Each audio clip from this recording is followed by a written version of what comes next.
Assalamualaikum warahmatullahi wabarakatuh.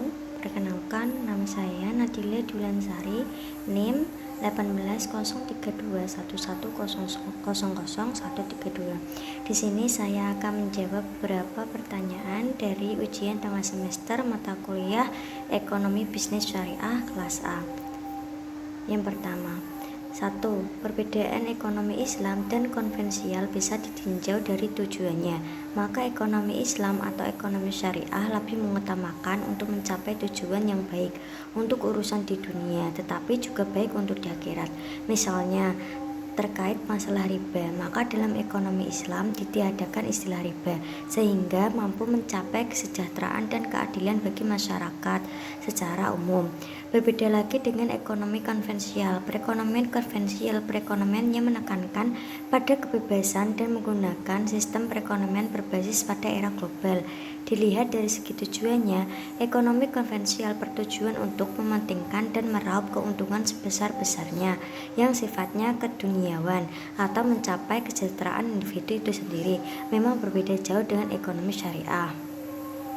Untuk jawaban nomor 2, mudrabah yaitu bentuk kerjasama antara dua pihak atau lebih, di mana pemilik modal syahibul ma'al mempercayakan sejumlah modal kepada pengelola atau muhdarib untuk melakukan kegiatan usaha dengan nisbah bagi hasil atau keuntungan yang diperoleh menurut kesepakatan di muka atau di awal, sedangkan apabila terjadi kerugian hanya ditanggung pemilik dana sepanjang tidak ada unsur kesengajaan atau kelalaian oleh mudharib.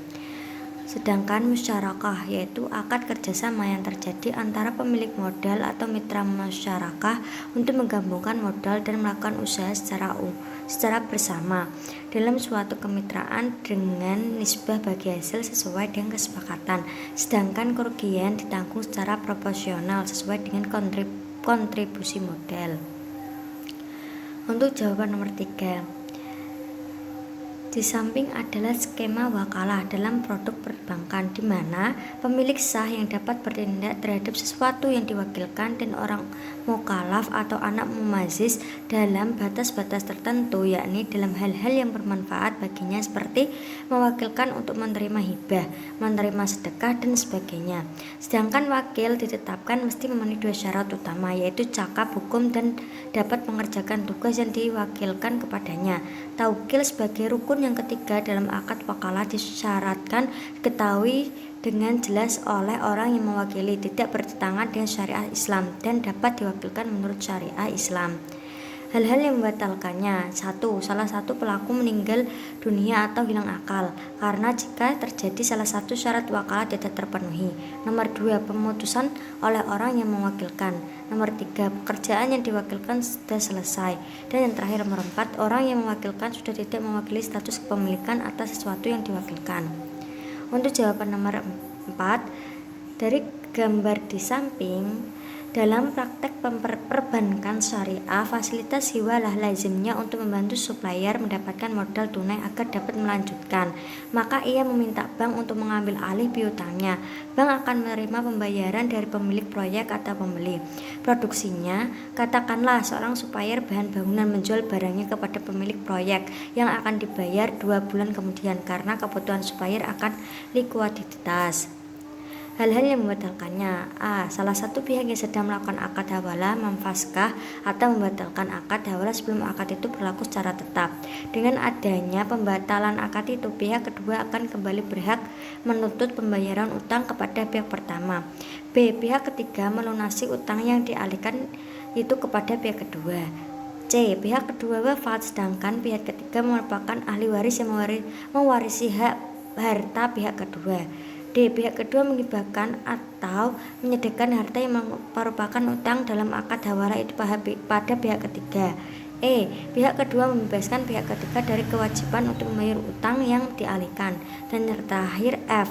Hak pihak kedua menurut Hanafi tidak dapat diketahui karena at-tawa, yaitu pihak ketiga mengalami muflis atau bangkrut atau wafat dalam keadaan muflis atau dalam keadaan tidak ada bukti autentik. Dan terakhir jawaban nomor 5, hukum musakhoh sakif atau fasid atau rusak.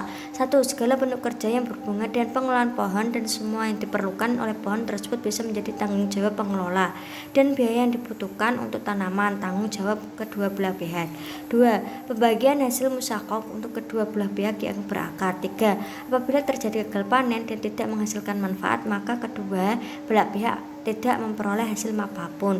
Nomor 4, musakhoh mengikat bagi orang yang berakad. Pembatalan akad tidak diperbolehkan kecuali ada suatu halangan serta menyebabkan alasan akad tidak bisa dilanjutkan. Nomor 5, tidak boleh ada penyerahan tanggung jawab kepada orang lain tanpa izin dari salah satu.